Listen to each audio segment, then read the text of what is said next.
سلامونه وخت مو په خیر د زیرو نیوز څلرویشت ورځنیو له سپورټي خبرونو ته ښه راغلاست. پنجشنبه د 1405 هجري لمریز کال د وري شپږمه او د 2026 زیږدیز کال د مارچ 26مه ده. مننه چې له موږ سره یاست. زموږ پاڼې هرومرو خوښې کړئ. لومړی خبر ده چې افغانستان د میانمار پر وړاندې حساسه لوبه 2-1 په پایله وبایلله. دغه لوبه د افغانستان په کوربتوب په میانمار کې ترسره شوه چې پکې د میانمار لوبغاړو ښه لوبه وکړه.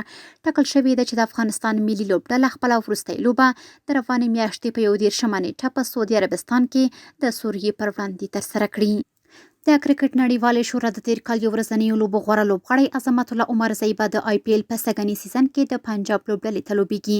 عظمت به د پنجاب لوبډلې د توپ اچونې او ورسره د میډل آرډر توپ وهنه ترسره کړي. بدخشان کې د بوزکشۍ سیالیو درېیمه ورځ پای ته ورسېده. بدخشان کې د پسرلنیو بوزکشۍ سیالیو په درېیمه ورځ له سختو سیالیو وروسته ګلبدین پهلوان وتوانید چې د سیالیو د درېیمې ورځې د قهرمانۍ مقام خپل کړي. او د نړیوال سپورټ له ډګره وروستی خبر همدا چې د لیورپول لوبډلې لوبغاړي محمد صلاح پریکړه کړې چې د سږني پړاو پریمیر لیګ پای کې به یاده لوبډله پریږدي.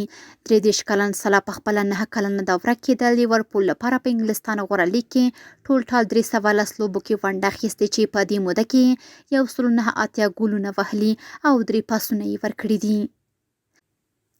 سپورټي خبرونه هم دومره و. په خپل رسنیو باندې فیسبوک، انسټاګرام، ایکس پخوانی ټویټر، یوټیوب او ټیک ټاک زموږ خبرونه خوښي او موږ تعقیب کړئ. آدرس یې 0news 24 خبرونه د الله پامان.